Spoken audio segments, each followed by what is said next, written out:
it's Merrick and Leanne. You made it! This is video number 20 and it's time to put all those intermediate skills to use and actually make something.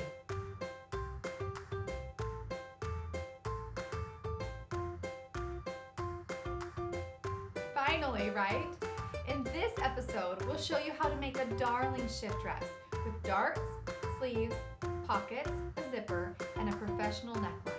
All skills we taught you during this intermediate series. And shift dresses are our very favorite because they work great with wovens and knits. They're great in the summer with a hat and sandals, and perfect in the fall and winter with tights and ankle boots. Plus, they look great on everyone. They totally do. You guys are gonna wanna make like 20 of these dresses. Fair warning. In this video, we'll show you the entire process of making the shift dress, from cutting out your fabric to styling it at the end. You'll see clips pulled from our other videos throughout the tutorial, showing each skill we covered in this course. Then we'll fill in the gaps to make an entire dress. Are you ready to get started? Let's do it.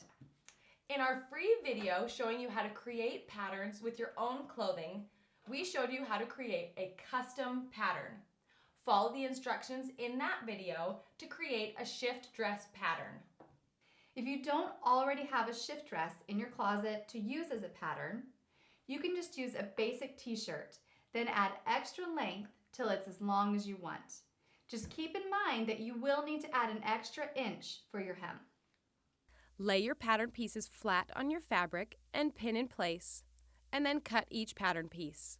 Remember, you already included seam allowance when creating your pattern piece, so don't add any extra seam allowance as you cut.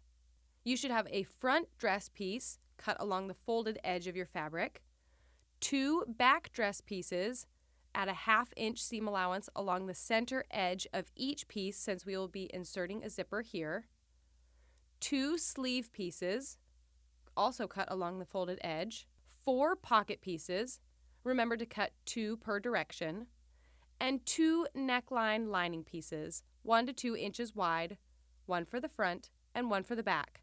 And remember to cut the back piece open at the center to match the back of your dress. Cut each of these neckline lining pieces 1 inch shorter on each end since we're working with a knit fabric. The very first thing we need to do is add the darts, since that determines the fit of your dress. To figure out where you need your darts, measure 3 inches down from the armhole and about 5 inches from the side seam toward the center of your garment. Mark this point with tailor's chalk. Then use your ruler and draw 2 lines from that point to the edge of your fabric, angling your lines out until they're about 2 inches apart. Fold the dart in half, right sides together, matching up your lines as best you can, and pin in place. Press the dart before sewing. Sew slowly along your marked line, starting at the edge of your fabric and sewing toward the point. Backstitch when you start your stitch, but remember when you get to the point, just stitch right off the fabric without backstitching. Trim your thread, leaving a long thread tail, and not these threads. Finally, open your fabric and press your darts nice and flat, with the fold pointing down. With right sides together, pin the front dress and the back dress pieces together at the shoulders. Sew with a straight stitch and 1/2 inch seam allowance, and then serge your seam allowance.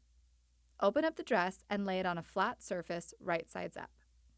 Take your sleeves and hem them to your desired length first. Then fold one of them in half. Make a mark at the very top point of the curve.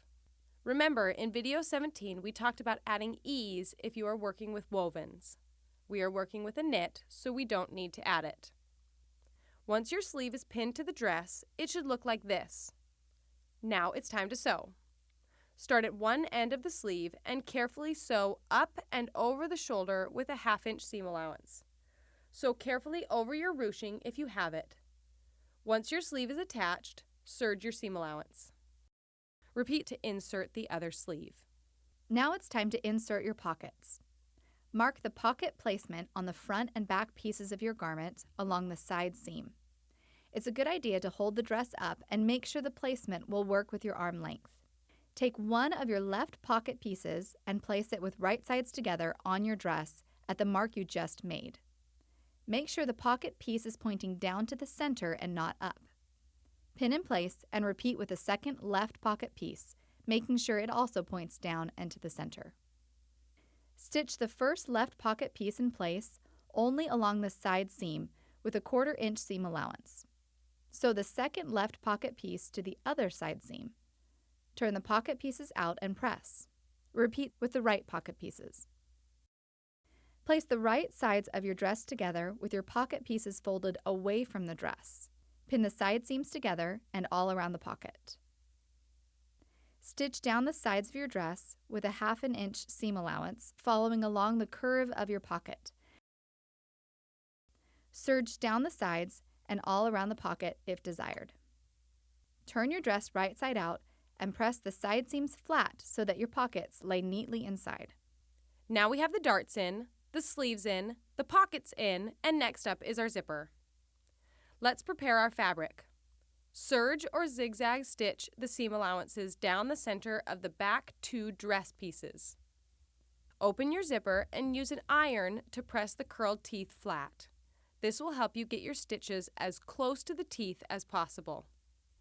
With your zipper unzipped and face down on the right side of your fabric, the right side of the zipper will be on your left piece of fabric, and the left side of your zipper will be on your right piece of fabric.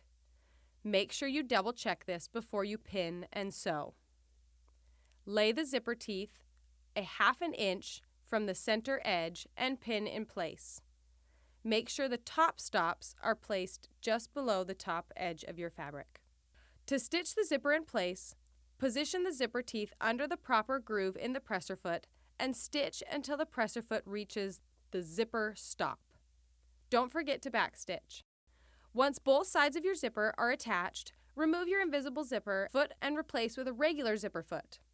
Zip up the zipper and lay your 2 pieces of fabric together with right sides together. Place the foot as close to the zipper stitching as possible, making sure to move the zipper tail out of the way. Complete the seam. If there's still a gap, hand stitch to fill in that hole if needed. Open your fabric up and press your seams flat, making sure to press your seam allowance open. We're almost done. Now it's time for the neckline. Before you sew, serge the bottoms of each neckline lining piece. With right sides together, sew your front and back neckline lining pieces together at the shoulders. Now let's pin it to the neckline. With right sides together, match up the shoulder seams and then pin around the rest of the neckline, stretching as you pin so it fits evenly around. Sew around the neckline with a 1/2 inch seam allowance, stretching the fabric as you sew. Serge your seam allowance, then flip the lining inside the bodice and press flat with your iron. Make sure the lining is slightly lower than the bodice so that it doesn't stick up over the neckline.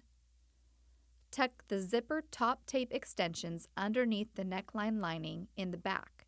Stitch them down so they don't get caught, and top stitch around your entire neckline, securing both the zipper tape and lining in place. Feel free to add a hook and eye above the zipper if there's a gap.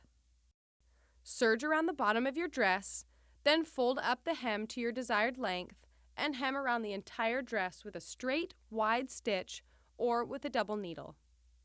Press all your seams flat, and you're done! You just made your very first dress. Congratulations! This is a huge accomplishment. This is one of the most basic kinds of dresses, but you can use it as a base, along with the other skills in this course, to create any kind of dress your creativity can come up with.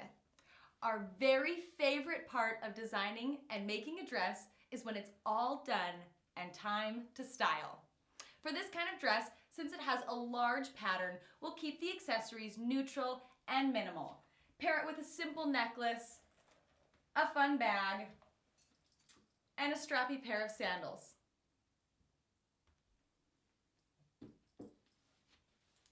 As you're making your dress and as you make anything in this course, we'd love for you to share your creations with us. Use the hashtag #ModernGirlSewing so we can see it. And just wait until the first time you get complimented on your handmade garment and you get to tell them that you made it yourself. Best feeling ever. The best. Thanks so much for joining us. We hope you have learned a ton of new skills, and we're so excited for you to put them to good use. Now that you can make clothing of your own, a whole new world has been opened up to you. Take that excitement, take that creativity, and go get sewing. We can't wait to see what you come up with. Thanks so much for joining us. Bye!